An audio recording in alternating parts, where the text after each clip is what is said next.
न बचाया। वक्त की फिक्र कर नादा, तेरी बर्बादी के मशवरे हैं आसमानों में, न समझोगे तो बर्बाद हो जाओगे हिंदुओं, तुम्हारी दास्ता तक न होगी दास्ता। हालत खराब है।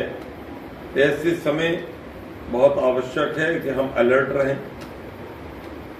हम बहुत बड़े बड़े काम न करें, अपने आसपास को तो बचा के रखें कम से कम।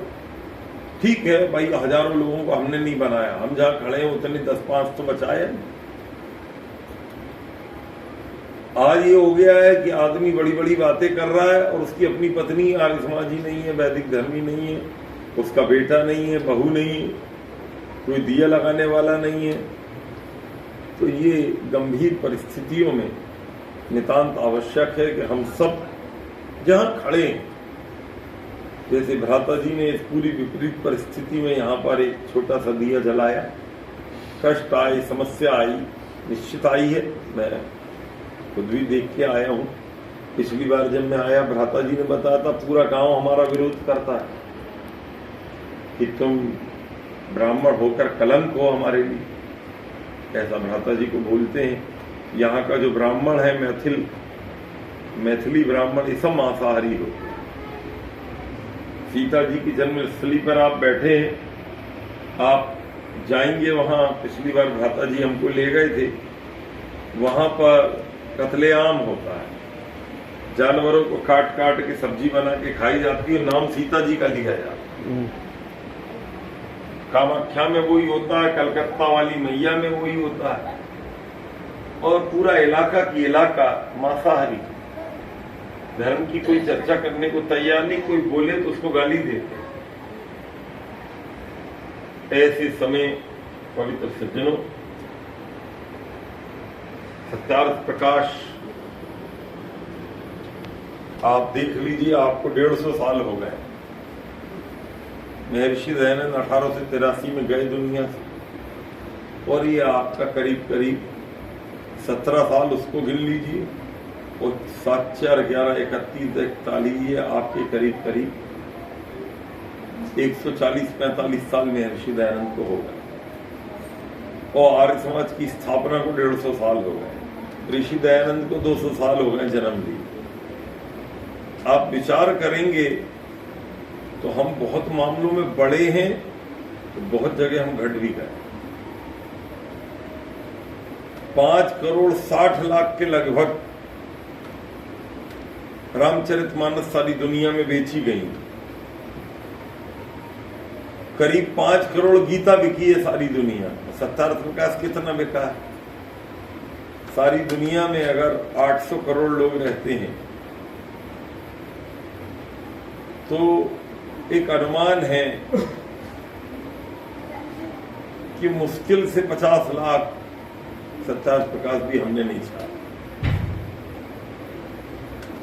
पूरी भाषाओं को मिला लीजिए, अंग्रेजी में अनुवाद हो गया, संस्कृत में हो गया, मैथिली में हो गया, फलाने में हो गया, बिहारी में हो गया, जितनी भाषाएं हैं, मराठी में हो गया, डच में हो गया, सब भाषाओं में आपने अनुवाद कर लिया। बहुत खींचोगे 60-70 लाख से ज्यादा सत्यार्थ प्रकाश नहीं छपी। 2000 आदमी में एक आदमी को तो आपकी किताब पहुंची है। तो जिम्मेदारी हमारे ऊपर बढ़ी है और करना हमें ही। अब एक नया संसार आ गया है, और मूर्खों का, बेईमानों का, नीच लोगों का, जो ये यूट्यूब में उल्टी सीधी बातें ऋषि दयानंद को बोल रहे हैं, सत्यार्थ प्रकाश को बोल रहे हैं, भाष्य भूमिका को बोल रहे हैं, पूरी आइडियोलॉजी को बोल रहे हैं, गालियां दे रहे हैं, और बड़े अपशब्दों से दे रहे हैं। ऋषि दयानंद एजेंट थे ईसाइयों, ये बिके हुए थे, इन्होंने पूरे हिंदुओं को ईसाई बनाने का ठेका लिया। ये चीजें नए ढंग से आक्रमण हो रहे हैं, उत्तर देने वाला कोई।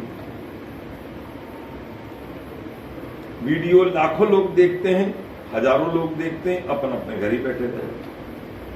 नई पीढ़ी वैसे ही आ नहीं रही, आ रही है तो ऐसे उसको बाहर निकाला जा रहा है। आर्य समाज जन्मना और कर्मणा ब्राह्मण का अंतर जानता है, उसको समझाता है। शंकराचार्य की बहुत अनुयायी है जो कहते हैं आर्य समाज गलत बोल, वो बड़े खतरनाक वीडियो बना रहे हैं। माँ बहन बेटियों को अपन लोग वेद मंत्र गायत्री मंत्र सिखाते हैं, पढ़ाते हैं, अपने गुरुकुल चल रहे हैं। इतना आधुनिक विकास, सारी दुनिया में बड़ी बड़ी मेट्रो चल रही, विमान बन रहे हैं, वो मूर्ख लोग अभी भी वहीं खड़े हैं। उनका कहना है स्त्रियों को कोई जरूरत नहीं है यज्ञोपवीत देने की, गलत है, पाप, स्त्री गंदी होती है, कैसे पहनेगी यज्ञोपवीत, वेद मंत्र पढ़ने का उसको कोई अधिकार नहीं। जब बोलो कि अधिकार है, देखो बोल तो रही है, बोले नहीं ये तो गलत बात। उदाहरण भी बड़ा गंदा देते हैं कि आपकी अपनी बहन, आपकी अपनी माँ, आपकी अपनी बेटी है, अगर आप पतित हो जाएं तो उससे भी संतान पैदा कर लेंगे। इसका ये मतलब है कि स्त्रियों को वेद नहीं पढ़ना चाहिए क्योंकि आप जबरदस्ती पढ़ा रहे हैं, ऐसे तो किसी को कुछ भी पढ़ा देंगे आप। ये तो तर्क है उनके, टुच्चे तर्क सुन लो आप। वो बड़े वीडियो में सुना रहे हैं, ऐसा नहीं कि चुपचाप 10-20 लोगों में बोल रहे हैं, हजारों लोग उनके वीडियो देख रहे हैं और लोग नीचे बड़ाई लिख रहे हैं कि हाँ आपने हमारी आंखें खोल दी।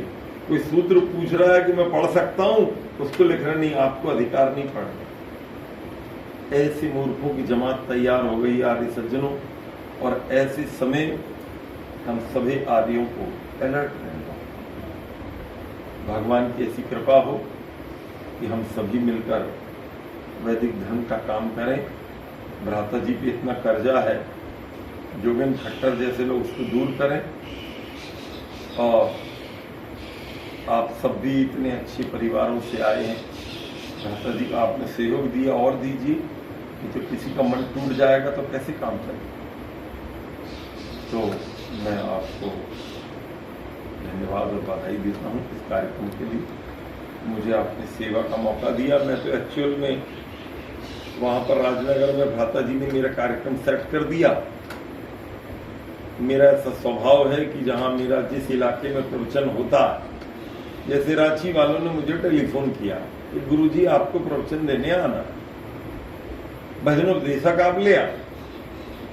अब हमारे यहाँ से अगर रांची आएंगे तो बहुत ज्यादा दूर है, वो भोपाल से गाड़ी पकड़े आप इटारसी से तो बहुत देर लगेगी आपको यहाँ आने। ऐसा थोड़ी उठे और चले आए, 30 घंटे से ज्यादा लग जाएंगे। बिना हवन के मैं नाश्ता करता नहीं हूँ। आज मैं सुबह आया, भ्राता जी से मैंने फोन पे कहा भ्राता जी यज्ञ की तैयारी रखना, नाश्ते की कोई व्यवस्था करने की जरूरत है, हम आएंगे हवन करेंगे तुरंत खाना खा लेंगे। यहाँ नहीं करेंगे, मधुबनी में करेंगे, मधुबनी में नहीं करेंगे कोई और तुक्का लगाए, लेकिन हम बंधे हुए हैं।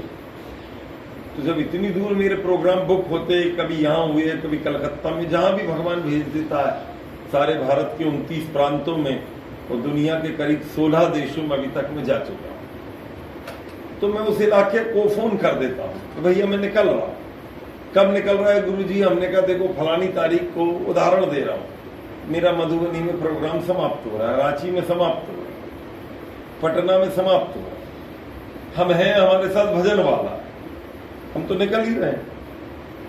हमारे 4 दिन, 2 दिन जाने में 2 दिन आने में लग रहे हैं, 3 दिन का प्रोग्राम है, 7 दिन साफ हो गए हमारे। यदि हम फिर लौट जाए तो हानि होगी हमारा। इसके बाद का 3 दिन आप चाहे ले लीजिए, क्या करना पड़ेगा? मैंने कहा वो आप चिंता नहीं करो, आप तो प्रोग्राम करो, हम तो सेवा करने आए हैं, सेवा कर लेंगे, अपना परिवार बांध। हमारे कोई बाल बच्चे तो रो नहीं रहे कि जिनके लिए हमें कपड़े लेके जाना है, कि पत्नी कहेगी जी कपड़े क्यों नहीं लाए आप, तो मेरे बच्चे कहेंगे आपने हमारे स्कूल की व्यवस्था नहीं किया। हम तो उसमें डेडिकेटेड हैं, ब्रह्मचारी हैं, डेडिकेटेड व्यक्ति हैं, सेवा करने निकले।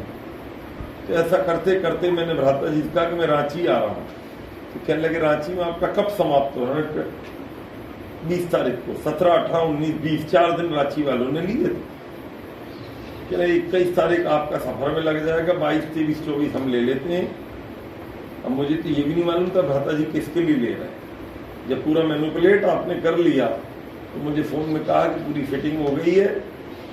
और फिर उस आदमी का फोन आया राजनगर से कि गुरुजी हमारे यहाँ प्रोग्राम सेट हो गया है, तो आपका पर्चा छपवाना है, कृपया अपना आइडेंटिटी भेज दीजिए। यही बात शिवहर में हुई, शिवहर में सेट हो गया। तो हमारा टूर लगभग 15 दिन का, तो कहीं 20 दिन का, कई बार 1-1 महीने का टूर हो जाता है, क्योंकि हम इसमें एक भाव रखते हैं कि हमें कोई हड़पने के लिए नहीं मिलेगा। हम तो उसका एहसान मानते हैं जो आदमी ऋषि दयानंद की ज्योति जला, छपरा नाम की एक जगह है, वहाँ एक सीताराम रहते हैं, आपसे परिचय जानते हैं जी। वो टीचर है, सीधे सच्चे आदमी है।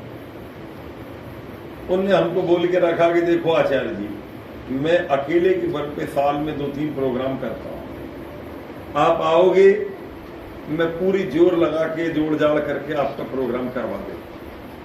बेचारा वो कहीं ससुराल में कराते हैं, कभी दोस्त क्या कराते हैं, कभी अपने गांव में, कभी बदल बदल। उनको मालूम है आनंद प्रसाद से निकलेंगे ठीक ठाक अपना कर देंगे, काम हो जाए। तो मैं बदल बदल के भजनोपदेशक ले जाता हूँ, उसका काम चल जाता है, हमारी क्रॉसिंग है, हमारा भी चल जाता है। तो आप सब अगर ज्योति जलाएं तो हम आपकी सेवा में हमेशा रहेंगे। आज की बात नहीं, अभी भी आपको आगे कोई समस्या रहे तो आप मुझे कभी भी फोन कर सकते हैं कि भ्राता जी ये हमारी स्थिति है, हम तो आपके साथ। हम तभी उस व्यक्ति को बोलते हैं जब वो बदमाशी पे उतर जाए। एक आदमी क्या करता है, लड़कियां जो गायिका हैं उनको बुला लेता, उनको खूब पैसे देता है, और हमारे भजनोपदेशक से कहता मैं तो बहुत गरीब हूँ, तो माता जी को इतने सारे क्यों दे दिए जो गरीब हो। तो हमारे भजनोपदेशक को बोलना पड़ता है कि बाबूजी बदमाशी कर रहे हैं। हाँ, आप अगर करो तो भैया दोनों को ऐसा करो, मेरा भजन वाला भी सही रहे, आप भी सही करो। नहीं तो हम प्राय प्रयास करते हैं कि हम किसी से छिप ना करें। क्यों करें, बेचारा काम कर रहा है, हम तो उसके साथ खड़े। तो आपसे मेरा आग्रह है, आप विद्वान आके ज्ञाननिष्ठ जी तैयार हो गए, आने वाली पीढ़ी तैयार हो गई। जब मैं पिछली बार आया तो ये यहीं पढ़ते थे, फिर ये वहाँ चले गए, ऋषि उद्यान करते करते रोजड़ चले गए। अब अच्छे स्कॉलर बन जाएंगे, दर्शन पढ़ लेंगे, निरुक्त पढ़ लेंगे। फिर अभी ये वो भूमि है जहाँ पर इतने बड़े स्कॉलर हुए साहित्य के, शिव शंकर शर्मा काव्य बाप रे, उनके ग्रंथ को देख के लगता है भगवान इतना पवित्र ग्रंथ लिखा है, तो कितनी अच्छी भाषा में लिखा, वो साहित्यिक भाषा में कोई हंसी खेल है लिखना, हो ऑर्नामेंटल है, वो इतना सरल नहीं है कि उसको समझ ले। बहुत बड़े विद्वान थे।